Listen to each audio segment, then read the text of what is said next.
Over the last couple of years, we've looked at our options model for Key Stage 4 and looked at how we provide something a little bit more bespoke that fits the needs of the different groups of pupils we've got in the school. So we had a few principles for it. One of them was that obviously it should match the interests and aspirations of those children, which makes perfect sense. One of them was about actually protecting pupils' mental health and encouraging a really healthy and balanced attitude towards their study over those 2 or 3 years, especially in a climate where it's all about terminal assessment. That felt that it was something that was really worth prioritising in the process. And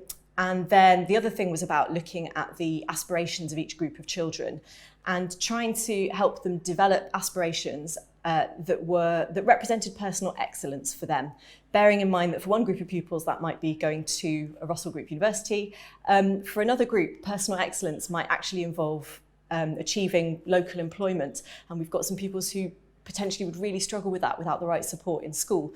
So whatever that looks like for them, to show them that they can do it and to use our options curriculum to help support those pathways.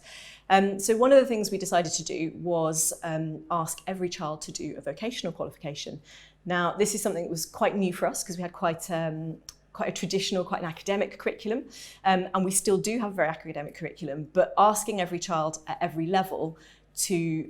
engage in some vocational learning at Key Stage 4 has been really good, actually. Trying to promote vocational and value vocational learning in the same way that we previously did with academic learning, so that even our highest ability pupils are receiving a bit more balance in the way that we ask them to learn in school, developing skill sets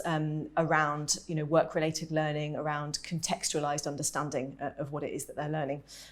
rather than treating vocationals as they have been in the past and occasions as just the sort of easy option. And to balance that, on the other side of things, we've actually really embraced the EBAC subjects as well. And we have around 65% of our students following the EBAC courses. And that again has been about addressing a local need, which is that children near us haven't always felt that they could do some of these subjects, that they could have the potential to leave our area in the future, to maybe go to university, to travel, to meet other people, and valuing those subjects in our curriculum and asking them to do things that I think some of the schools may have shied away from because it's quite a difficult choice, has been brilliant, because those subjects are history, geography, French, Spanish. They really do contribute a lot to pupils' cultural capital, their understanding of the world within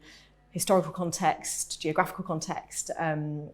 cultural understanding, that kind of thing. And they bring an awful lot to our curriculum beyond just the piece of paper that perhaps we're being asked to achieve for how many pupils achieve these qualifications.